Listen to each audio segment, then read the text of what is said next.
Hello everyone. Today we shall discuss the new chapter of analytical geometry. The name of the chapter is sphere. So I am going to write here sphere. Sphere is the new chapter. First of all हम ये जानेंगे कि sphere है क्या। Sphere को mathematically आपने जैसे देखा होगा, जैसे बॉल है या इस तरह के बहुत सारे सॉलिड फिगर्स आप देखे होंगे जो स्फीयर के शेप में होता है, और स्फीयर के बारे में आप भली भांति परिचित होंगे। लेकिन हमको ये बात आती है कि भाई इसको स्फीयर को मैथमेटिकली कैसे डिफ़ाइन किया जाए। तो स्फीयर को डिफ़ाइन करने के लिए हमारे जो मैथमेटिक्स से कंसर्न लोग थे पहले, उन्होंने काफ़ी सोचा और फिर वो डेफिनीशन हमको जो दिया गया है उस डेफिनीशन को ही हम पढ़ते हैं। और उस डेफिनीशन को देखा जाए तो वो यूनिवर्सली ट्रू भी है।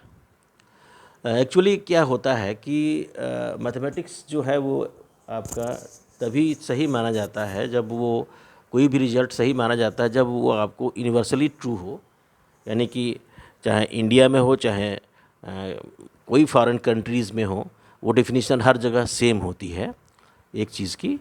अब ये कहने का तरीका अलग अलग हो सकता है, कहने का लैंग्वेज अलग अलग हो सकता है, लेकिन जो तरीका है वो आपका डेफिनेशन है, वो डेफिनेशन हम आपको जा रहे हैं बताने, और उस डेफिनेशन के तहत ही हम जो है इस डेफिनेशन को भी देंगे हम। तो आइए सबसे पहले हम जा रहे हैं आपको बताने कि कैसे किसी भी स्फीयर को हम मैथमेटिकली डिफ़ाइन करेंगे और फिर हम आगे की बात करेंगे। अब स्फीयर के बारे में ये कहा गया कि अगर कोई भी एक फिक्स पॉइंट ले लेते हैं, here is a fix point, ये हम फिक्स पॉइंट ले रहे हैं स्पेस में, और ये 3 डायमेंशन फिगर होता है, इसलिए स्पेस में कोई भी फिक्स्ड पॉइंट ले लें और एक पॉइंट कहीं भी आर्बिट्रेरी पॉइंट ले लें at a certain distance from the fix point. मान लीजिए कि आपने इस सर्टेन डिस्टेंस पर आर डिस्टेंस पर ले लिया एक आर्बिट्रेरी पॉइंट पी। अब इस पी को अगर हम चारों तरफ मूव कराएंगे सो दैट कि ये डिस्टेंस आपका सी पी जो है ऑलवेज सेम रहे चारों तरफ इन स्पेस, तो ये जो पी का जो लोकस होगा, पी से जो बनेगा फिगर, वो आपका स्फीयर होगा। तो स्फीयर के बारे में ये कहा गया कि sphere is defined as the locus of a point which moves in such a way that its distance from a fixed point always remains constant। तो हम ये डिफिनेशन जा रहे हैं लिखने, आप इसको ध्यान रखेंगे कि the sphere is defined as the locus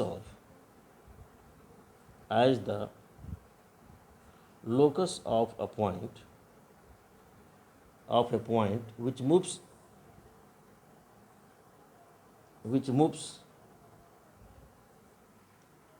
in such a way that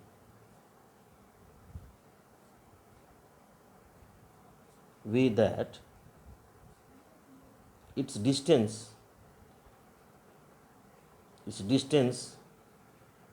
from a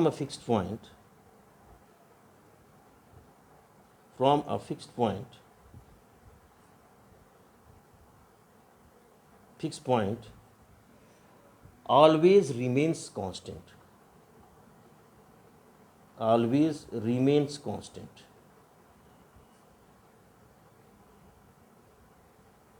ये एच की डेफिनेशन हो गई। The fixed point is called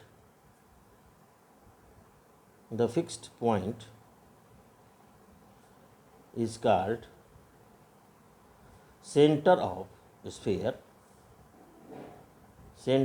sphere कहा जाता है, एंड द कांस्टेंट डिस्टेंस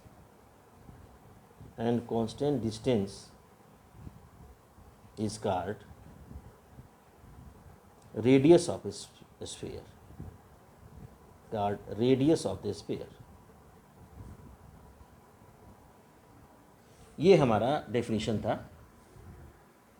अब आइए कि मैंने आपको बताया जैसे ये भी कोई ऐसे पॉइंट खींचा जाए, ऐसे ये पॉइंट मूव करेगा, इस तरह से मूव करेगा कि ये चारों तरफ जो है ये डिस्टेंस आर रहे, यहाँ भी आर रहे, यहाँ भी आर रहे, ये सारे के सारे डिस्टेंस आर रहे। तो ये फिगर चारों तरफ की बात आती है, तो ये फिगर कुछ इस तरह से आपको शेप लिए रहेगा, ये आपको इस तरह से बनेगा। ये आपका स्फीयर आपको 2 डायमेंशन, ये 3 डायमेंशनल फिगर दिख रहा होगा। तो ऐसे ये स्फीयर होता है। अब हम बात आती है भाई कि कैसे हम किसी भी स्फीयर का इक्वेशन निकालेंगे। तो उस बात को लेकर के टू फाइंड, पहला आर्टिकल आपको पढ़ना है, to find the equation of sphere, equation of sphere which center is given, which center is given, is given। पहला काम है कि वो स्फीयर का इक्वेशन निकालना जिसका सेंटर आपका गिवन हो। तो इस वास्ते हम लोग सोचा जाए कि भाई अगर कुर्सी सेंटर है तो सेंटर तो मानना पड़ेगा और रेडियस भी गिवन होना चाहिए तब। तो ऐसे में वो centre is given and radius is also given, आप लिख सकते हैं, and radius is also given, radius is also given. ये भी आपको, या तो फिर अगर दिया नहीं रहे तो आपको मानना पड़ेगा। तो आइए हम उस स्फीयर का इक्वेशन निकालते हैं। हम सपोज कर लेते हैं, let alpha beta gamma be the centre of sphere, centre of sphere ये हमारे पास गिवन है, एंड स्मॉल आर, चाहे स्मॉल ए ले लीजिए, small A is the radius of sphere, the radius of sphere ये भी हमको दिया गया है, ये गिवन है। अगर हम आर दिया है रेडियस ऑफ स्फीयर, तो हम इसका इक्वेशन निकालना चाहते हैं। अब ज़रा सा सोचिए कि यहाँ पर हमारे पास एक दे दिया गया है आपका सेंटर, जिसका वैल्यू दी गई है अल्फ़ा बीटा गामा। यहाँ कोई एक पॉइंट लेंगे हम, आपको ये पी, इसके डिस्टेंस जो दे दी गई है वो आपको दे दी गई है आपकी, वो है रेडियस ए, स्मॉल ए, जो रेडियस ऑफ स्फीयर के नाम से जानी जाती है। अब इसको हम पास करते हुए एक स्फीयर का इक्वेशन बनाते, एक इक्वेशन बनाते हैं, एक स्फीयर बनाते हैं, और इस स्फीयर के इक्वेशन को ही आपको निकालना है। ये स्फीयर आपको बन रहा होगा, ये स्फीयर बन गया, यानी अब इस स्फीयर का इक्वेशन निकालना है। अब ये स्फीयर जो है, अब ये पॉइंट कहीं भी हो सकता है, ये ऐसे मैं एक बना दे रहा हूँ ताकि आपको लगे कि ये स्फीयर है, अदरवाइज सर्किल लग रहा होगा। ये ऐसे हम कर दे रहे हैं तो शायद आपको लगे कि ये स्फीयर है, ये है ऐसे, ताकि लगे ये आपका स्फीयर है। अब स्फीयर पर कहीं भी पॉइंट, यहाँ भी हो सकता है, यहाँ भी हो सकता है, ये पूरा ऐसे उठा हुआ है, कहीं भी कोई पॉइंट लेते हैं, पी इसका एक्स वाई जेड, इसको कोऑर्डिनेट ले लेते हैं। ये ले लिया हमने पॉइंट, तो यहाँ पर हम लेंगे क्या, ये let small P x Y Z be an arbitrary point, be an arbitrary point on the sphere,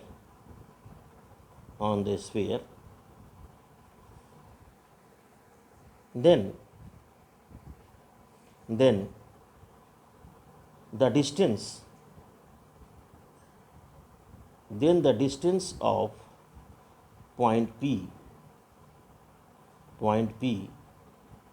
x y z from the center of sphere,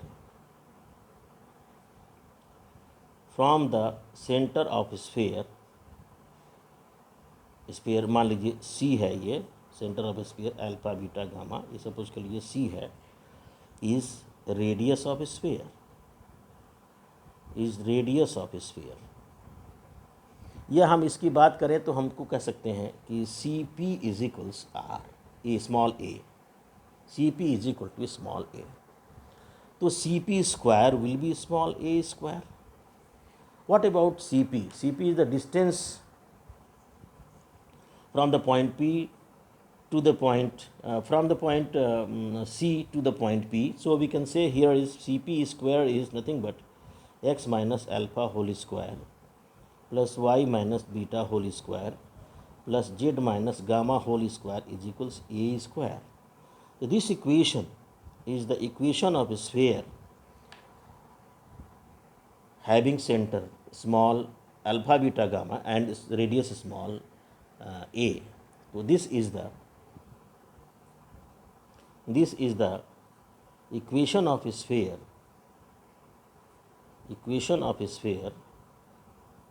whose center is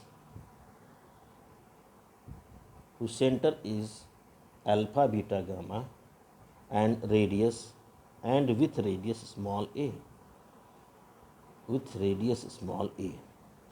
अब यहाँ बात आती है कि अगर इन केस सेंटर आपका ये alpha beta gamma ना हो करके ये आपका अल्फ़ा बीटा गामा सेंटर जो ना हो करके ये ओरिजिन हो जाए सेंटर, तो आप यहाँ पर एक नोट लिख लेंगे, note the equation of sphere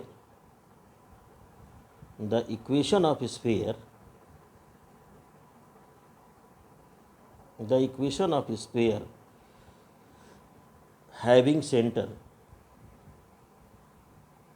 origin and radius small a is, ये हो जाएगा आपका। यहाँ पर ओरिजिन है, ओरिजिन का मतलब हो गया कि ये 0,0,0 यानी कि अल्फ़ा भी 0 होगा, बीटा भी 0 होगा, गामा भी 0 होगा। तो ऐसे में जो हमारे पास जो मिलेगा इक्वेशन ऑफ स्फीयर ये हो जाएगा x माइनस 0 का square meaning thereby X square और y माइनस 0 का स्क्वायर मतलब हो जाएगा y स्क्वायर और z माइनस 0 का स्क्वायर का मतलब हो जाएगा z square is equal to a square. So this equation is the equation of a sphere in having center origin and radius small a, and this equation is a standard equation of a sphere. This equation is a standard equation of a sphere. Standard equation of a sphere, यानी अगर आपसे कोई पूछे कि अगर बताइए कि आप standard equation of a sphere क्या होता है, तो आप सीधे बोलेंगे कि x square plus Y square plus Z square is equal to A square is the standard equation of a sphere. अब हम बात करते हैं इसमें आगे कि अगर आपका ये तो मिल गया, what is the general equation of a sphere. So how will you derive the general equation of a sphere? So now come to the next one is general equation of a sphere. आइए हम बात करते हैं general equation of sphere की. तो हमारे पास आ गया अब ये general equation of sphere. General equation of sphere की बात जब हम करेंगे, जनरल इक्वेशन ऑफ स्फीयर, ये इसका मतलब होता है कि आपको पता होगा कि जनरल के बारे में आप जानते ही हैं. जनरल इक्वेशन का मतलब हो जाता है कि ये हर जगह अप्लीकेबल होगा. तो इसलिए ये जो इक्वेशन है हमको डेराइव करना है कि कैसे जनरल इक्वेशन ऑफ स्फीयर बताएंगे. तो यहाँ पर हम लेते हैं, let us consider the equation of sphere having center alpha beta gamma and radius r, radius small a, given by x minus alpha whole square y minus beta whole square z minus gamma whole square is equals a square. अब इसको थोड़ा simplify करते हैं. On simplifying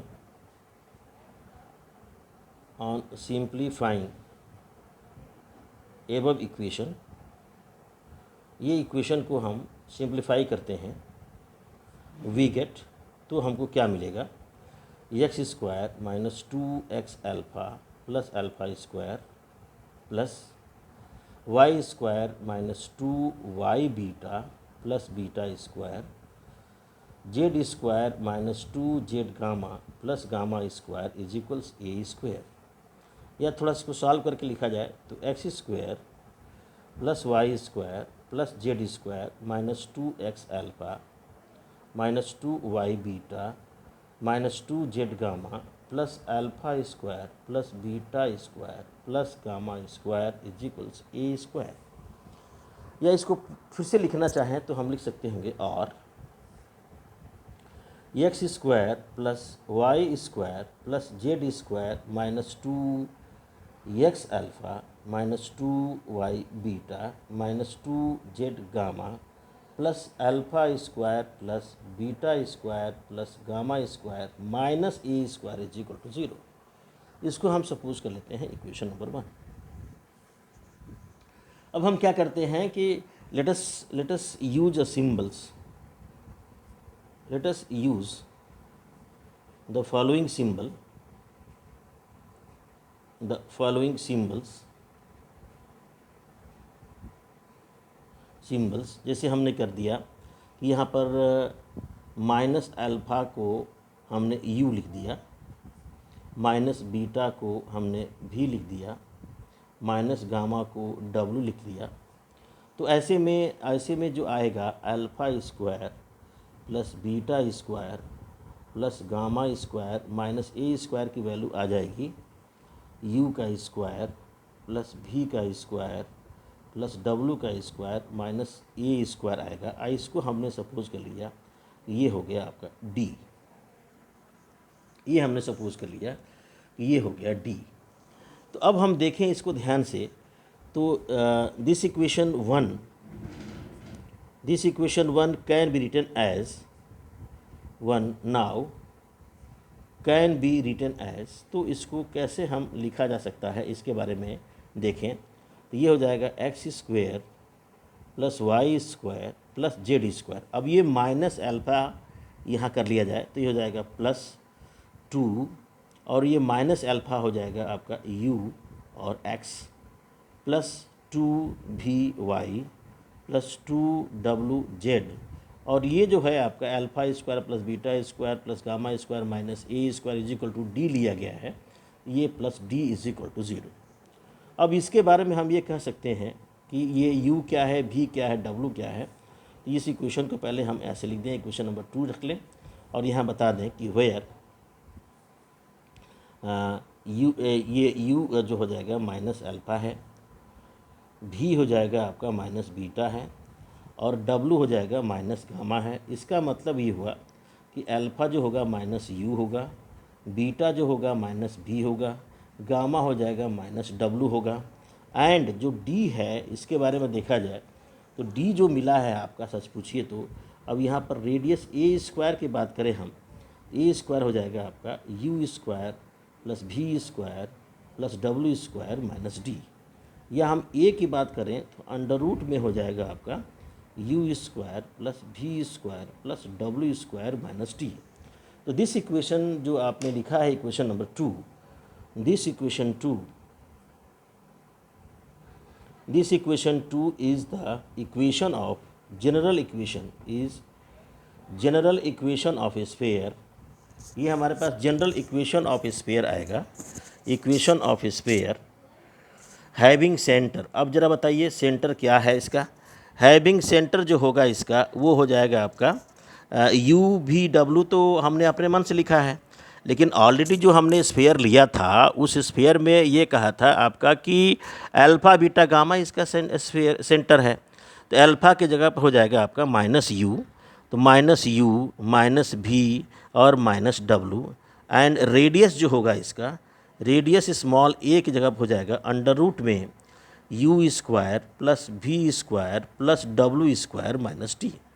तो this is the general equation of sphere, जिसका कि centre मिल गया आपका minus u minus v minus डब्लू और रेडियस मिल जाएगा u square plus v square plus डब्ल्यू स्क्वायर। तो ये था हमारा जनरल इक्वेशन ऑफ स्फीयर के बारे में जानकारी। अब बात आती है भाई कि अगर कोई भी इक्वेशन आप निकालने के लिए कह दिया जाए और उसके स्फीयर के डायमीटर के एक्सट्रीमिटीज़ दे दिए जाए तो कैसे निकालेंगे आप इक्वेशन। तो चलिए हम अब बताते हैं आपको equation of sphere on the line joining the points x1 y1 z1 x2 y2 z2 as a diameter. या हम ये भी कह सकते हैं to find the equation of sphere, to find the equation of sphere, equation of sphere, to find the equation of a sphere having extremities of its diameter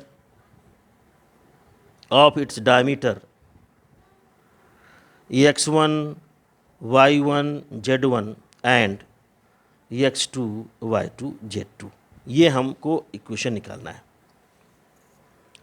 तो सबसे पहले हम ये थोड़ा सा आपको बता दें कि ये जो आपको तरीका है वो ऑलरेडी एकदम मिलता जुलता है सर्किल से।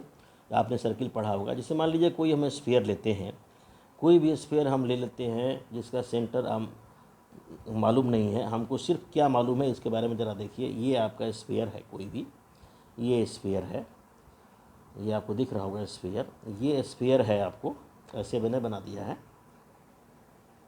इसका जो आपका डायमीटर होगा, ये डायमीटर मान लो ये डायमीटर है, तो ये डायमीटर है आपका ए और बी। इस डायमीटर के कोऑर्डिनेट्स दिए गए हैं, आपका x1 दिया है, y1 दिया है, z1 दिया है, दूसरा दे दिया गया है x2 y2 और z2। अब यहाँ पर इसके ऊपर कहीं भी कोई भी पॉइंट ले लें, हम यहाँ ले लें पॉइंट, या कहीं भी ले लें हम पॉइंट P, जिसके कोऑर्डिनेट हम रख लेते हैं x y z, arbitrary point है, और इस P से B को मिलाएं और P से A को मिलाएं, तो निश्चित रूप से जाहिर है कि भाई इन दोनों के जो बीच का जो एंगल होगा वो हो जाएगा आपका 90 डिग्री। तो ये हम देख सकते हैं कि ये जो लाइन है आपका PB है चाहे PA है, ये दोनों ही लाइन आपके परपेंडिकुलर होंगे। तो परपेंडिकुलर के लिए हम क्या करेंगे कि इस दोनों, ये जो PA है, PA का निकालेंगे डायरेक्शन कोसाइंस या डायरेक्शन रेशियो निकालेंगे, और इस PB का भी डायरेक्शन रेशियो निकाल लेंगे, और ये दोनों जब परपेंडिकुलर होंगे तो उसके बारे में ये आपको पता होगा कि दोनों जब परपेंडिकुलर होते हैं तो उनके जो डायरेक्शन रेशियोज़ का प्रोडक्ट का जो सम होता है वो 0 होता है। तो उसी कंडीशन को इस्तेमाल करके और हम इस इक्वेशन को डेराइव कर लेंगे। तो आइए हम पहले काम ये करते हैं कि इट इज़ गिवन दैट ये हमारे पास क्या दिया है, the extremity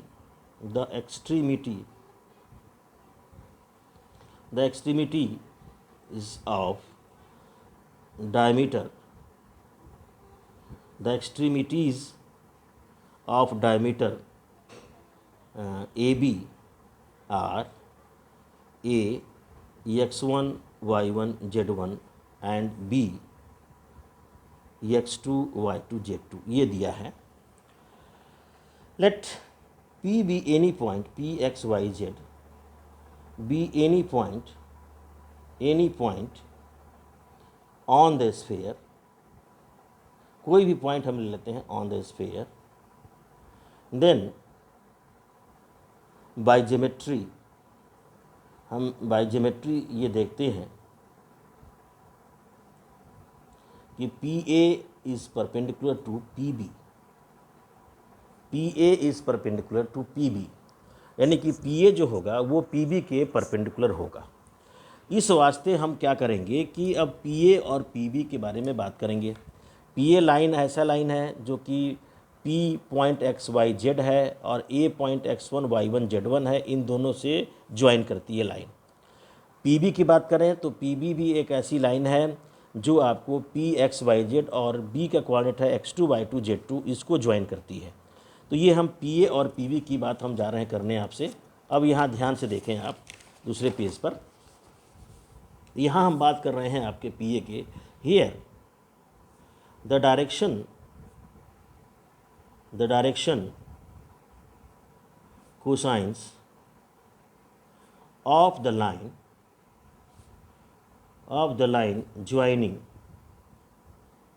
joining P x y z and A x1 y1 z1 are proportional to ये हो जाएगा x minus x1 comma y minus y1 comma z minus z1। That is, यही कह सकते हैं, that is the d r's का मतलब direction ratios of the line P A are x minus x1 comma y minus y1 comma z minus z1।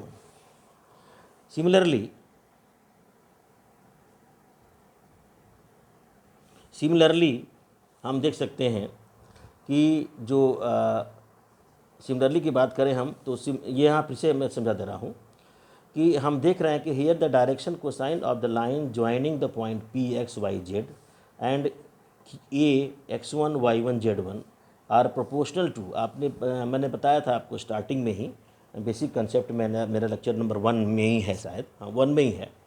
ये जो है, अगर कोई दो पॉइंट है, उन दोनों को अगर लाइन ज्वाइन करती है तो उसके डायरेक्शन रेशियोज जो होंगे या वो उसके डायरेक्शन कोसाइन उसके प्रोपोर्शनल क्या होंगे, इनके कोऑर्डिनेट का जो डिफरेंस होगा उसके प्रोपोर्शनल होंगे, यानी कि x minus x1 y minus y1 z minus z1। तो ये हमने निकल गया। इसी तरह से हम कह सकते हैं कि the direction ratios of the line joining the point P x y z and B x2 comma y2 comma z2 are x minus x2 comma y minus y2 comma z minus z2 ये हो जाएगा ratios का। Since हम ये कह सकते हैं, since P A is perpendicular to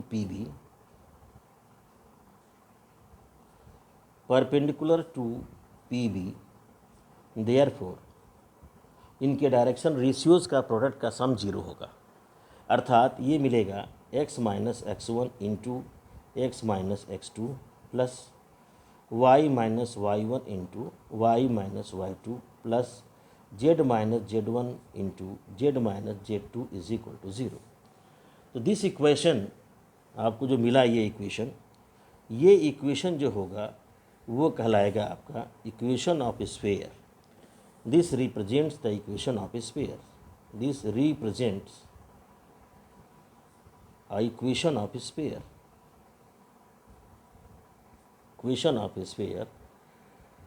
and so this is the equation of a sphere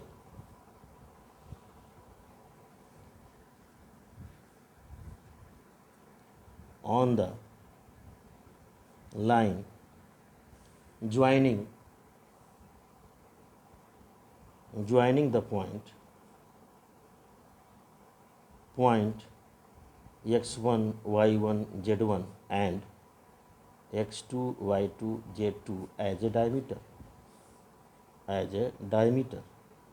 तो ये आपने देखा कि हमने आपको बता दिया कि किस तरह से कोई भी इक्वेशन आपको लिखने का तरीका आपने 3 तरह से बताया। एक बता दिया था ऑर्डिनरी, जो कि स्टैंडर्ड फॉर्म में कैसे लिखा जाता है, जो कि आपको बताया कि x square plus Y square plus Z square is equal to A square है, तो वो स्टैंडर्ड इक्वेशन ऑफ स्फीयर कहलाता है, जिसका कि सेंटर आपका ओरिजिन होता है, रेडियस ए होता है। फिर हमने अभी बताया आपसे जनरल इक्वेशन ऑफ स्फीयर।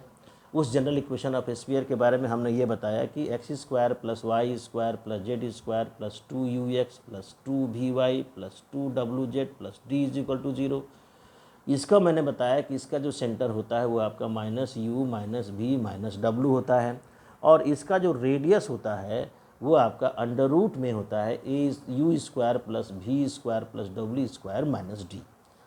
और अभी तुरंत बता रहा हूँ मैं कि किसी भी स्फीयर के अगर डायमीटर के जो शीर्ष हैं, यानी डायमीटर के किसी स्फीयर के डायमीटर के 2 ही शीर्ष होंगे, एक होगा a या एक होगा b, कोई भी हो सकता है।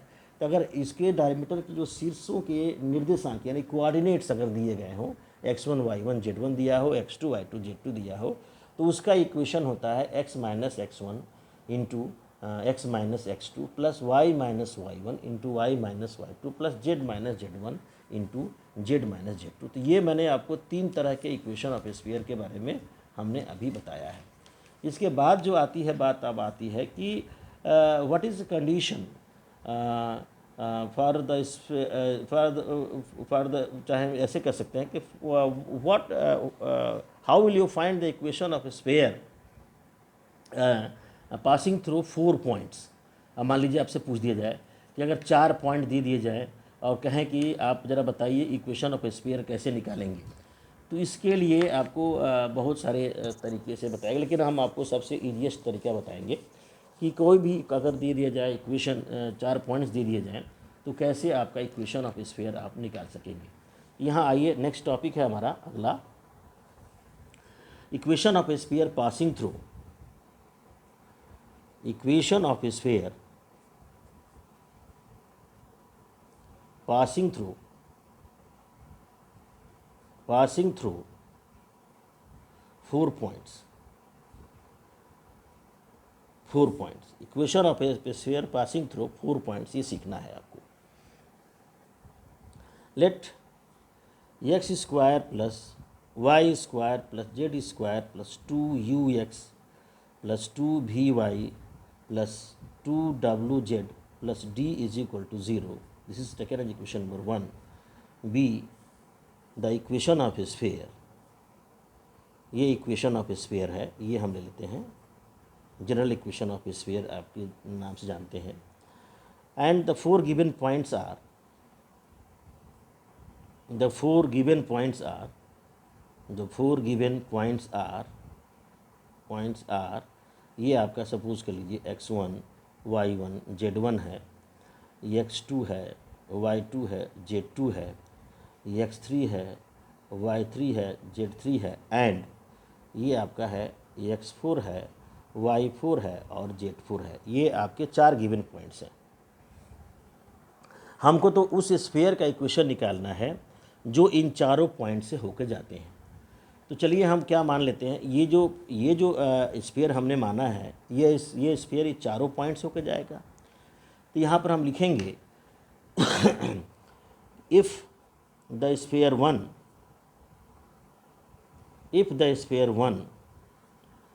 passes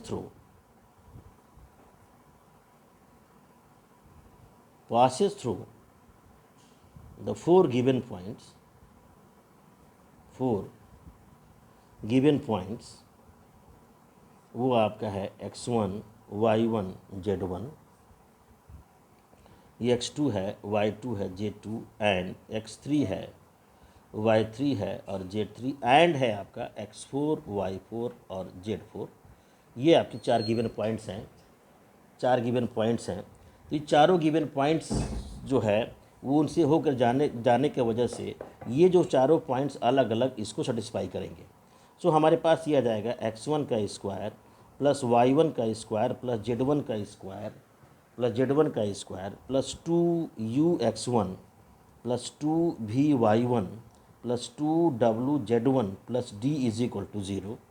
जब दूसरा पॉइंट सेटिस्फाई करेगा तो हो जाएगा x2 का स्क्वायर प्लस y2 का स्क्वायर प्लस z2 का square plus 2ux2 plus 2vy2 plus 2wz2 plus d is equal to 0। x3 का स्क्वायर प्लस y3 का स्क्वायर प्लस z3 का square plus 2ux3 plus 2vy3 plus 2wz3 plus d is equal to 0। और एक चौथा equation मिलेगा x4 का square y4 का square z4 का square plus 2ux4 plus 2vy4 plus 2wz4 plus d is equal to 0।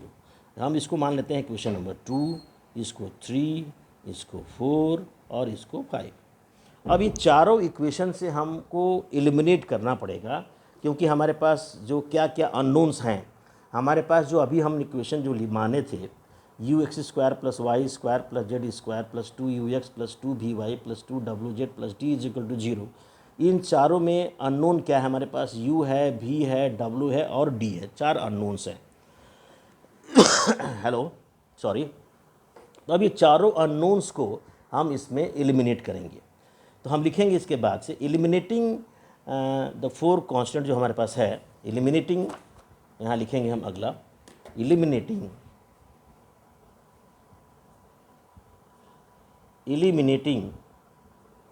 u, v, w and d from equations 1, 2, 3, 4 and 5 we get। तो elimination का सबसे आसान तरीका होता है डिटर्मिनेंट। तो डिटर्मिनेंट जो हमको मिलेगा वो क्या मिलेगा, इसके बारे में ज़रा सोचिए। जब एलिमिनेट करेंगे तो ये आपको आ जाएगा x² plus Y square plus Z square, यहाँ आ जाएगा x, y, z और 1। यहाँ आ जाएगा आपका x1² plus y1 square plus z1 square, यहाँ हो जाएगा x1, y1, z1 1।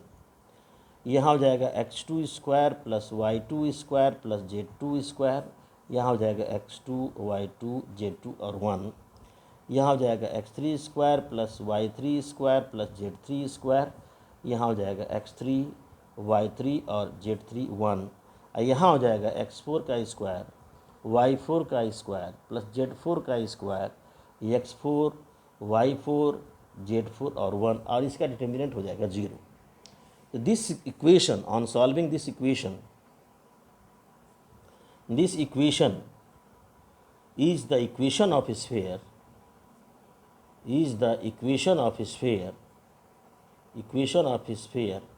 passing through 4 given points,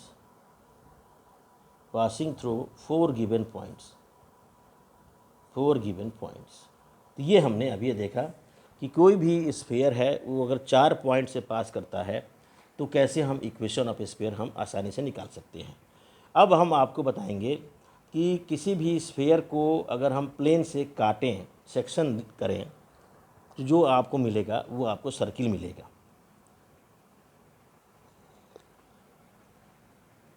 तो ना ये अब आगे बढ़ते हैं हम आपको और ये बताते हैं कि कैसे हम किसी भी इक्वेशन को हम कोई भी स्फीयर है उसको हम काटें तो क्या मिलेगा, वो सर्किल ही मिलेगा। तो आइए हम लिखते हैं यहाँ पर कि प्लेन सेक्शन, ये आपका plane section of a sphere,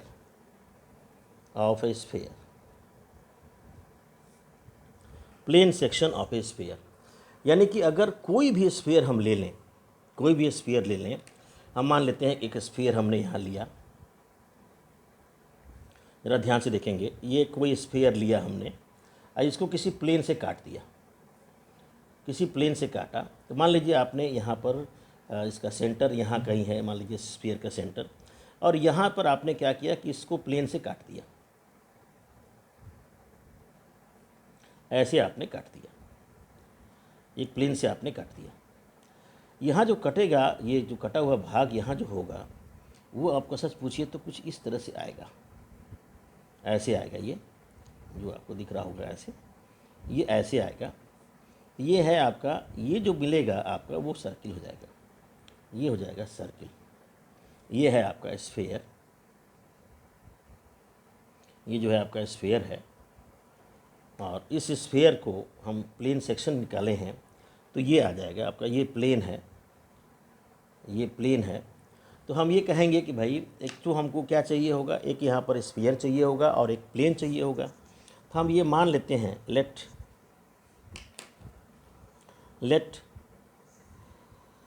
the sphere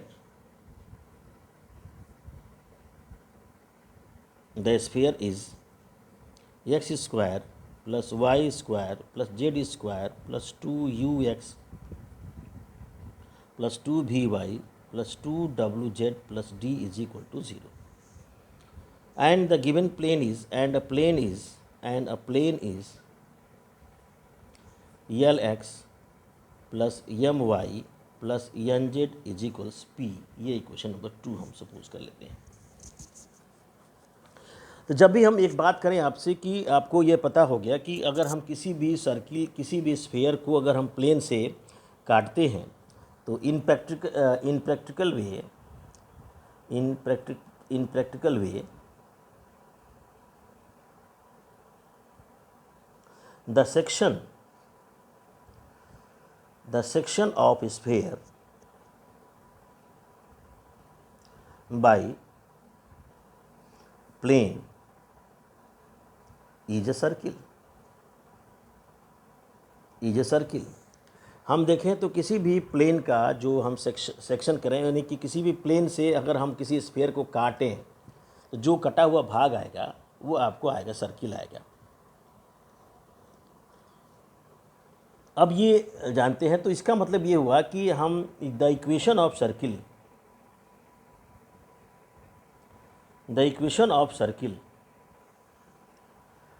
may be represented by the equation।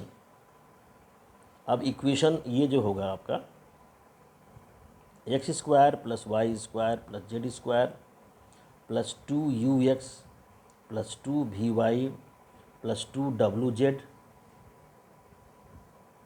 Plus d is equal to 0। साथ में आपको Lx plus my plus nz is equal to p लिख दें। ये जो है आपकी क्वेश्चन आपका इस सर्किल का बताएगा। अब आपको बात आती है भाई कि इस सर्किल का हम रेडियस कैसे निकालेंगे या कैसे निकालेंगे, हम इसका सेंटर कैसे निकालेंगे। इस बात की चर्चा हम जा रहे हैं अब करने। इसमें हम क्या करते हैं कि इस सेंटर से इस जो हमारा प्लेन है इस पर एक परपेंडिकुलर डालते हैं। परपेंडिकुलर डालेंगे तो ये सपोज कर लीजिए यहाँ पर n पर मिलता है, और ये जहाँ पर सर्किल को कहीं जहाँ कहीं काटता होगा, मान लीजिए यहाँ कहीं स्फीयर को काटता है इस किनारे पर, इसको मिला देते हैं तो ये हो जाता है CP। यहाँ देखें हम कि अगर if C is the centre of sphere, अगर C आपका सेंटर ऑफ स्फीयर है and P be the point on the plane section of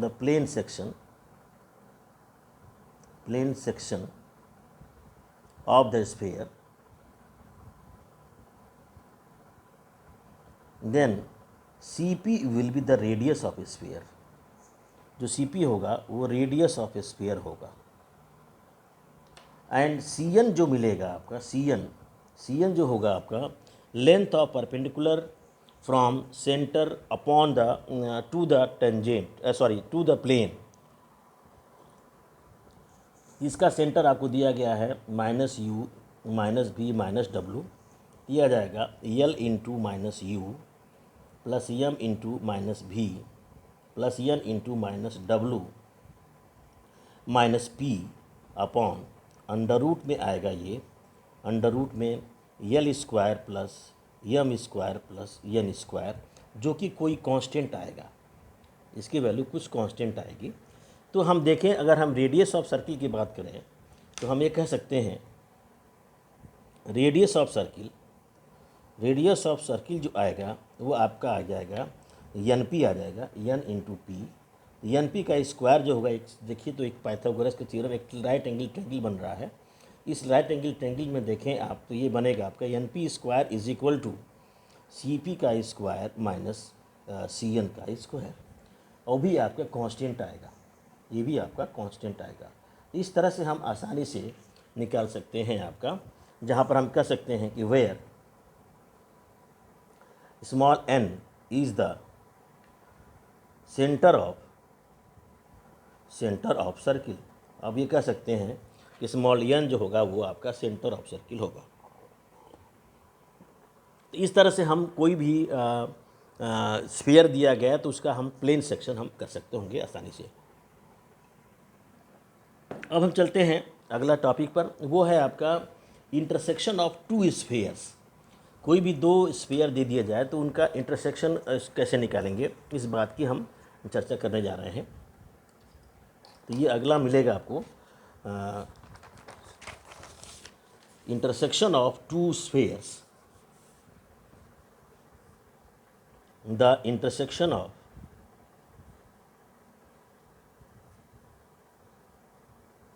the intersection of to spheres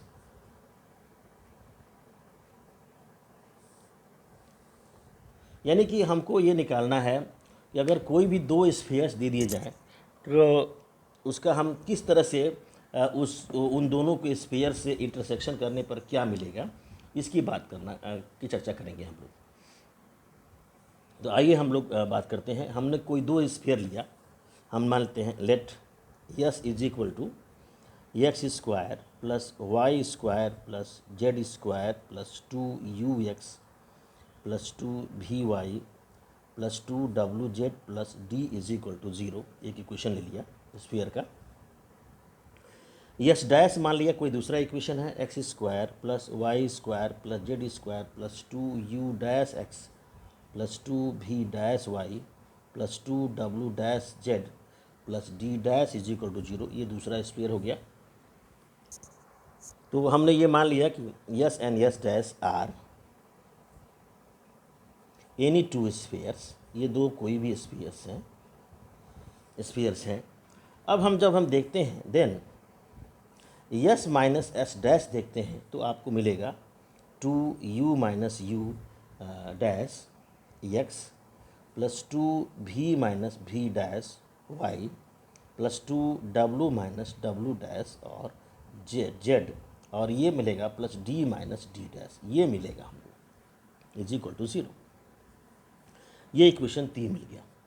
अब हम ये देखें तो ये s माइनस एस डैश क्या रिप्रेजेंट करता है, ये एक्स वाई जेड के फर्स्ट डिग्री में है। तो दिस इक्वेशन 3 रिप्रेजेंट्स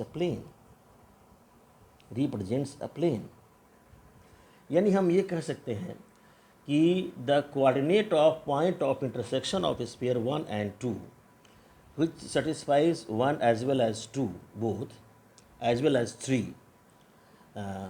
तो हम ये कह सकते हैं कि the section of plane with sphere जो सर्किल होता है and the intersection of two sphere is also circle and two equations of spheres taken together represents a circle, ये हम बात कर सकते हैं।